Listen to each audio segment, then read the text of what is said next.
Kitob bu aql. Kitob bu tafakkur.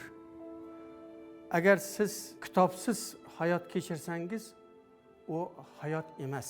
Hayotdan mutlaqo siz begona odamsiz. Siz faqat yashayapsiz xolos. Fikr qilmayapsiz. Aqlingizni ishlatmayapsiz. Tafakkur sizda mutlaqo yo'q. O'shaning uchun kitob bu juda katta xazina.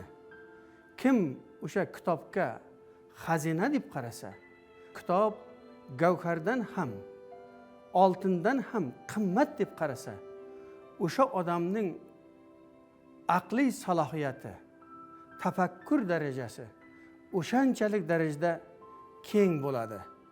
Siz o'zingizning bilimingizga, o'zingizning tafakkuringizga yangi narsalarni qo'shib ketaverasiz va oqibatda siz kelajakda oddiy insonlar haddan tashqari hurmat qiladigan insonga aylanasiz. Kitobsiz bunaqa salohiyatga erishish mutlaqo mumkin emas. Aslida barcha allomalarning agar hayotiga siz diqqat bilan qarasangiz, hammasi o'sha kitoblar orqali alloma bo'lganligini tezda darrov payqaysiz. Biruniyni olasizmi? Ibn Sinoni olasizmi? Az-Zahraviy deysizmi? Ya Mahmud Chag'mini deysizmi?